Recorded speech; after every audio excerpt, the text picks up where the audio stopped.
TNN T V کی بین الاقوامی خبروں کے ساتھ میں ہوں بشرا خان۔ کینیڈا نے اتحادیوں کے ساتھ مل کر اسرائیل کو خبردار کیا ہے کہ رفح میں زمینی حملہ تباہ کن ہوگا۔ کینیڈا، آسٹریلیا اور نیوزی لینڈ نے غزہ میں انسانی بنیادوں پر فوری جنگ بندی کا مطالبہ کیا ہے۔ مزید تفصیلات اس رپورٹ میں۔ کینیڈا نے اتحادیوں کے ساتھ مل کر اسرائیل کو خبردار کیا ہے کہ رفح میں زمینی حملہ تباہ کن ہوگا۔ کینیڈا، آسٹریلیا اور نیوزی لینڈ نے غزہ میں انسانی بنیادوں پر فوری جنگ بندی کا مطالبہ کیا ہے۔ میڈیا رپورٹ کے مطابق تینوں ملکوں نے ایسی رپورٹس کے بعد ایک مشترکہ اعلامیہ جاری کیا جس میں کہا گیا کہ اسرائیل غزہ کے علاقے رفح میں فوجی آپریشن کی منصوبہ بندی کر رہا ہے۔ تینوں ملکوں کے وزرائے اعظم کے مشترکہ بیان میں کہا گیا ہے کہ ہم ایسے اشاروں پر انتہائی تشویش کا شکار ہے کہ اسرائیل رفح میں زمینی پیش قدمی کی منصوبہ بندی کر رہا ہے۔ رفح میں فوجی آپریشن تباہ کن ہوگا۔ تینوں ملکوں کے وزرائے اعظم نے اپنے مشترکہ بیان میں مطالبہ کیا کہ انسانی بنیادوں پر فوجی جنگ بندی کی ضرورت ہے۔ ہم اسرائیلی حکومت پر زور دیتے ہیں کہ وہ اس راستے پر نہ جائیں۔ عام شہریوں کے جانے کے لیے کوئی اور جگہ نہیں ہے۔ بین الاقوامی اتفاق کے رائے بڑھ رہا ہے۔ اسرائیل کو اپنے دوستوں کی بات سننی چاہیے اور اسے بین الاقوامی برادری کو سننا چاہیے۔ اسرائیلی وزیر اعظم نیتن یاہو نے بدھ کو کہا تھا کہ اسرائیل شہریوں کو علاقہ خالی کرنے کی اجازت دینے کے بعد رفح میں حماس کے خلاف کارروائی کے لیے آگے بڑھے گا۔ اس شہر کو جنوبی غزہ میں بے گھر فلسطینیوں کی آخری پناہ گاہ قرار دیا جاتا ہے۔ تینوں ملکوں کے بیان میں اسرائیل پر زور دیا گیا کہ وہ جارحانہ کارروائی نہ کرے، تاہم بیان کے مطابق کوئی بھی جنگ بندی یک طرفہ نہیں ہو سکتی اور حماس سے مطالبہ کیا جائے گا کہ وہ خود کو غیر مسلح کرے اور تمام یرغمالیوں کو فوری طور پر رہا کرے۔ اس علاقے میں تقریباً 1.5 ملین فلسطینی پناہ لے رہے ہیں، جن میں ہمارے بہت سے شہری اور ان کے خاندان بھی شامل ہیں۔ تینوں رہنماؤں نے یہ بھی کہا کہ جنوبی افریقہ کے دائر کیے گئے نسل کشی کے مقدمے میں بین الاقوامی عدالت انصاف کے جنوری کے فیصلے نے اسرائیل کو غزہ کے شہریوں کی حفاظت اور بنیادی خدمات اور ضروری انسانی امداد فراہم کرنے کا پابند کیا ہے۔ بیان میں کہا گیا ہے کہ شہریوں کا تحفظ سب سے اہم ہے اور بین الاقوامی انسانی قانون کے تحت ضروری ہے۔ تینوں ملکوں نے کہا ہے کہ حماس کو شکست دینے کی قیمت فلسطینی شہریوں کو ادا کرنے پر مجبور نہیں کیا جا سکتا۔ کینیڈا کے ٹورنٹو کے ایک اسپتال سے گزرنے والے فلسطینی حامی مظاہرے کے منتظمین وزیر اعظم جسٹن ٹروڈو اور شہر کی میئر پر غلط معلومات پھیلانے اور پرامن مظاہرین کے ساتھ ناانصافی کا الزام لگا رہے ہیں۔ مزید جانیں گے اس رپورٹ میں۔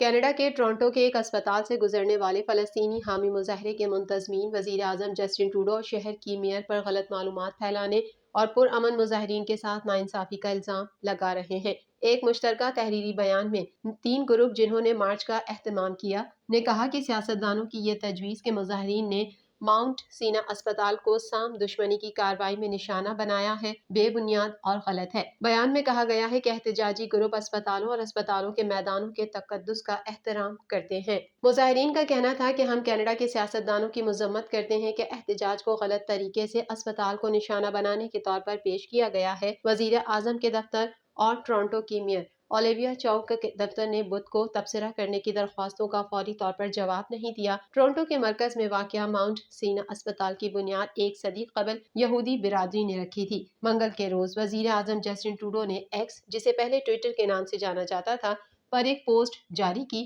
اسپتال کے باہر مظاہرے کے اسٹاپ کو سام دشمنی کا قابل مذمت مظاہرہ قرار دیا اور کہا اسپتال علاج اور دیکھ بھال کے لیے جگہ ہیں، احتجاج اور دھمکیوں کے لیے نہیں۔ ٹورنٹو کی میئر اولیویا چاؤ نے ایکس پر ایک پوسٹ جاری کی جس میں کہا گیا کہ پیر کو ماؤنٹ سینا پر کیے گئے اقدامات ناقابل قبول تھے، یہودی اداروں کو نشانہ بنانا سام دشمنی ہے۔ سینائی ہیلتھ کے صدر اور CEO سمیت اسپتال کے 15 رہنماؤں کے ایک گروپ نے بھی بدھ کو جاری کردہ ایک خط میں اجتماع کو سام دشمن قرار دیا۔ ٹورنٹو پولیس کا کہنا تھا کہ وہ اسپتال کے سامنے اور احتجاجی راستے کے ساتھ پیش آنے والے واقعات کی تحقیقات کر رہے ہیں اور اسپتال کے نام نہاد قطار والے علاقے میں ان کی موجودگی میں اضافہ ہوگا۔ انہوں نے یہ نہیں بتایا کہ آیا احتجاج کے دوران اسپتال کے آپریشنز میں خلل پڑا۔ انوائرمنٹ کینیڈا کی جانب سے ٹورنٹو کے لیے موسم سرما کی سفری ایڈوائزری جاری کی گئی ہے، جس میں جمعرات کو شہر اور آس پاس کے علاقوں میں اہم برف باری متوقع ہے۔ مزید احوال اس رپورٹ میں۔ انوائرمنٹ کینیڈا کی جانب سے ٹورنٹو کے لیے موسم سرما کی سفری ایڈوائزری جاری کی گئی ہے، جس میں جمعرات کو شہر اور آس پاس کے علاقوں میں اہم برف باری متوقع ہے۔ انوائرمنٹ کینیڈا کی جانب سے 5 سے 10 سینٹی میٹر تک برف باری اور حد نگاہ کم ہونے کا امکان ظاہر کیا گیا ہے۔ وفاقی موسمیاتی ایجنسی نے ایڈوائزری میں کہا کہ موسم میں اچانک تبدیلی کی وجہ سے سفر خطرناک ہو سکتا ہے۔ حالات بہتر ہونے تک غیر ضروری سفر کو ملتوی کرنے پر غور کریں۔ متاثرہ علاقوں میں پیدل چلتے یا گاڑی چلاتے وقت اضافی خیال رکھیں۔ توقع ہے کہ جمعرات کی صبح سے برف باری شروع ہو جائے گی اور جمعرات کی شام کے بعد خاص طور پر شہر کے شمال اور مغرب میں جھڑپوں میں کمی آنے سے پہلے دن بھر جاری رہے گی۔ جمعرات کی شام سے شروع ہو کر جمعے کی صبح تک 70 کلومیٹر فی گھنٹہ کی رفتار سے تیز شمال مغربی ہواؤں کی بھی توقع ہے۔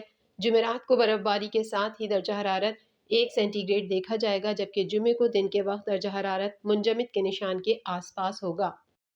اسرائیل کے وزیر اعظم نیتن یاہو نے رفح پر حملوں میں شدت لانے کی دھمکی دے دی۔ مزید جانیں گے اس رپورٹ میں۔ اسرائیل کے وزیر اعظم نیتن یاہو نے رفح پر حملوں میں شدت لانے کی دھمکی دے دی، جبکہ اقوام متحدہ کے دفتر برائے رابطہ برائے انسانی امور کے ترجمان نے کہا ہے کہ رفح سے فلسطینیوں کی جبری انخلا کی کسی بھی کارروائی میں حصہ نہیں لیں گے۔ اسرائیلی وزیر اعظم نیتن یاہو نے سوشل میڈیا پر جاری بیان میں کہا کہ رفح پر حملوں میں مزید تیزی لائی جائے گی۔ رفح میں حماس کا مکمل خاتمہ ہونے اور مکمل فتح تک لڑیں گے۔ شہری آبادی رفح چھوڑ دے۔ رفح میں حماس پر حملے جاری رہیں گے۔ نیتن یاہو نے ایک بار پھر ڈھٹائی کا مظاہرہ کرتے ہوئے غزہ میں جنگ بندی کے لیے مصر اور قطر کے ساتھ مذاکرات کے لیے نمائندہ بھیجنے سے انکار کر دیا ہے۔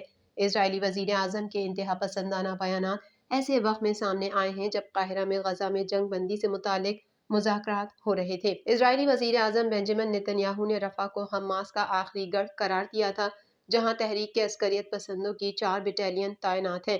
اسرائیل اس وقت تک حماس کو ختم کرنے کا اپنا مقصد حاصل نہیں کر سکتا جب تک وہ شہر میں موجود ہے۔ اقوام متحدہ کے مطابق رفح میں تقریباً 14 لاکھ لوگ جمع ہیں، جن میں اکثریت غزہ میں جنگ کے باعث بے گھر ہونے والوں کی ہے۔ رفح ایک بہت بڑے کیمپ میں تبدیل ہو چکا ہے۔ دوسری جانب اقوام متحدہ کے دفتر برائے رابطہ برائے انسانی امور کے ترجمان نے کہا ہے کہ اسرائیل نے غزہ کی پٹی میں رفح کے علاقے کو خالی کرنے کے منصوبے کے بارے میں انفرادی یا مشترکہ طور پر دفتر سے رابطہ نہیں کیا۔ دفتر رفح سے فلسطینیوں کی جبری انخلا کی کسی بھی کارروائی میں حصہ نہیں لے گا۔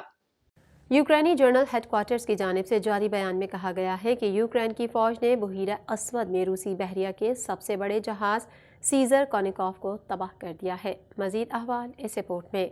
یوکرینی جنرل ہیڈ کوارٹرز کی جانب سے جاری بیان میں کہا گیا ہے کہ یوکرین کی فوج نے بحیرہ اسود میں روسی بحریہ کے سب سے بڑے جہاز سیزر کونیکوف کو تباہ کر دیا ہے۔ میڈیا رپورٹ کے مطابق بیان میں کہا گیا ہے کہ یوکرینی مسلح افواج اور امور دفاع کی خفیہ ایجنسی کے تعاون سے بحیرہ اسود میں روسی بحریہ کے سب سے بڑے جہاز سیزر کونیکوف کو تباہ کر دیا گیا ہے۔ بتایا گیا ہے کہ ڈرونز کے ذریعے بحری جہاز کو نشانہ بنایا گیا ہے، جو کرائمیا کے البوکا نامی سول آبادی کے قریب یوکرین کی سمندری حدود میں موجود تھا۔ یوکرینی وزارت دفاع کی جاری کردہ فوٹیج میں روسی بحری جہاز کو ڈرون حملے سے نشانہ بناتے ہوئے دکھایا گیا ہے، تاہم روس کی جانب سے ابھی تک اپنے بحری جہاز کے تباہ ہونے کی تصدیق نہیں کی گئی ہے۔ دوسری جانب ICJ نے یوکرین روس نسل کشی کیس کی سماعت کرنے کا فیصلہ کیا ہے۔ بین الاقوامی عدالت انصاف نے فیصلہ دیا ہے کہ روس کے خلاف یوکرین کے کیس کے کچھ حصے یہ دلیل دیتے ہیں کہ ماسکو نے 2022 کے حملے کو جواز فراہم کرنے کے لیے کیف پر نسل کشی کا بے بنیاد الزام لگایا ہے۔ تاہم ICJ نے جمعے کو فیصلہ دیا کہ وہ اس بات پر توجہ نہیں دے گا کہ آیا روس نے 1948 کے نسل کشی کے کنونشن کی خلاف ورزی کی ہے، جو یوکرین کا کہنا ہے جنگ کے بہانے کے طور پر نسل کشی کے الزامات لگائے گئے تھے، چاہے اس حملے نے بین الاقوامی قانون کی وسیع پیمانے پر خلاف ورزی کی ہو۔ TNN TV کے نیوز بلیٹن میں فی الحال اتنا ہی۔ مزید خبروں اور اپڈیٹس کے لیے دیکھتے رہیے TNN TV۔